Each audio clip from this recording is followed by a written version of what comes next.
This week on Inside Boulder News. The holiday season is right around the corner. We'll let you know how you can help out those in need in our community. Council said goodbye to 3 fellow members this week before the new elected council members take office next week. And Boulder kicks off the holiday season this weekend. Be a part of the community's annual tradition. Welcome to Inside Boulder News, your source for all things Boulder. I'm Jocelyn Avendaño.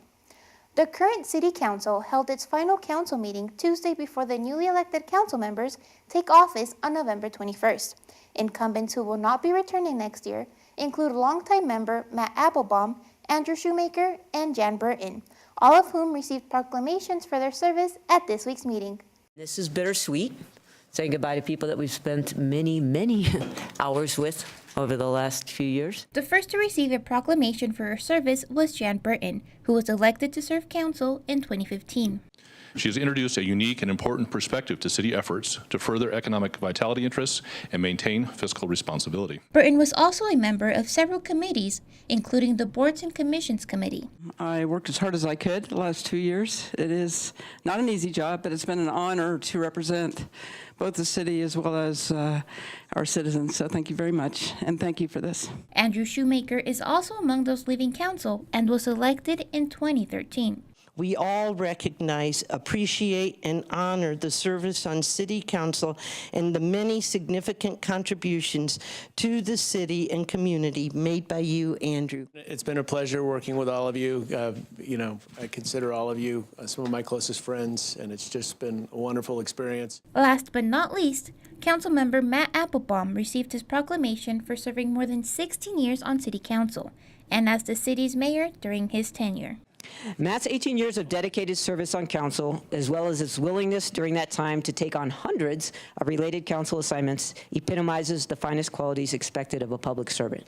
Applebaum initially served on council from 1987 to 1995. He then came back in 2007 and has been serving since, serving as mayor from 2011 to 2015 and previously in 2009. When I first got elected to council, I was the youngest person on the council, and now I'm the oldest, and that means it must be time to leave. Also during this week's meeting, returning members of council expressed interest in being the next mayor and mayor pro tem. Okay, we have Mary, Aaron, and Zan. In the city of Boulder, after voters appoint a 9-person council, members from the council then vote amongst themselves to decide who will be mayor and mayor pro tem. Re-elected incumbent Mary Young expressed her desires in being mayor, along with Suzanne Jones, Boulder's current mayor. I also think that it would be very significant to serve as mayor because I am Latina and because as we speak about being welcoming and inclusive, it would be very significant and I believe important to that segment of our community to see someone that looks like them up here in that kind of leadership position. Mayor Suzanne Jones asked council to consider her being mayor for one more term. And the one thing I would say is I'm not sure that it's good for Boulder to start over from scratch every 2 years. There's some traction we get from having some continuity there. And so there's a trade-off there, and then we should just think about it. Aaron Brockett was the only one from council to express interest in mayor pro tem. City Council will appoint the new mayor in the November 21st meeting. Remember, you can watch council meetings right here on Boulder Channel 8 or on boulderchannel8.com. Last month, Mayor Suzanne Jones declared November 11th through the 19th Hunger and Homeless Awareness Week for the city of Boulder. This is a week in which residents are urged to speak up and take action to end homelessness and hunger within the community. In honor of this declaration, the city kicked off its second annual gift card donation drive to help those in need this holiday season.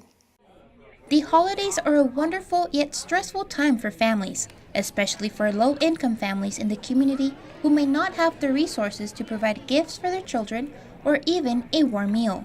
This is an opportunity for everyone in Boulder to help contribute to those who are less fortunate and can use some help.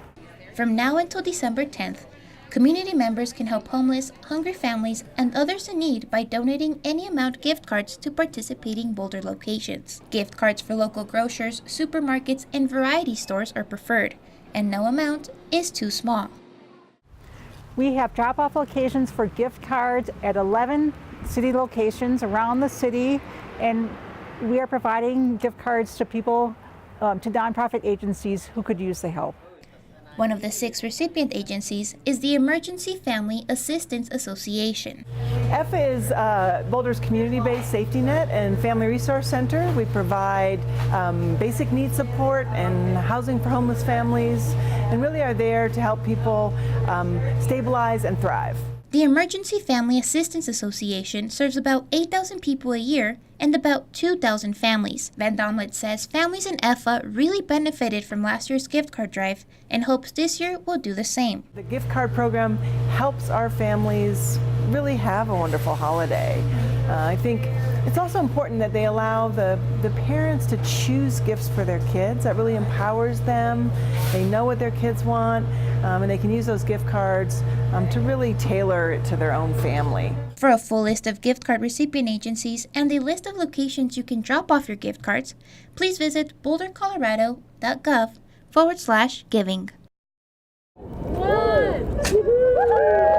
The audience was cheering Thursday night as council members and city staff cut the ribbon for the inauguration of University Hills Event Street. Construction for Event Street began earlier this year in May and is a part of the community culture and safety projects. Live music arranged by the Fox Theater and food provided by Hill businesses were at the ceremony. Event Street is a stretch that includes Pennsylvania Avenue and the alley between 12th and 13th Street. The final design includes twinkling string lights that hang above the street and the reconstruction of the paving. The Event Street is really a public gathering space, so folks can come to us, let us know what ideas they have, and go ahead and put programming in it. For more information on Event Street, visit bouldercolorado.gov and search Event Street.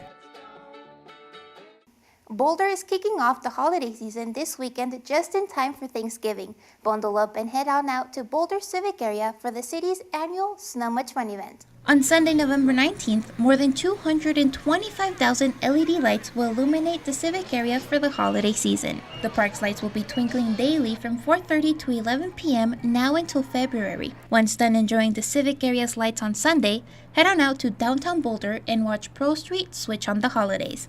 Watch the Boulder County Courthouse light up with performances from the Boulder Children's Chorale. The event will start at 5 p.m. with a special visit from Santa himself until 7 p.m. For more information on the city's special holiday season events, please visit the website on your screen. Thank you so much for joining us on this week's edition of Inside Boulder News. If you have pictures, news tips, or events you'd like to see featured, we'd love to hear from you. Connect with us on Facebook. You can also sign up to receive video updates right in your inbox. Just go to boulderchannel8.com and click on subscribe. Have a good week.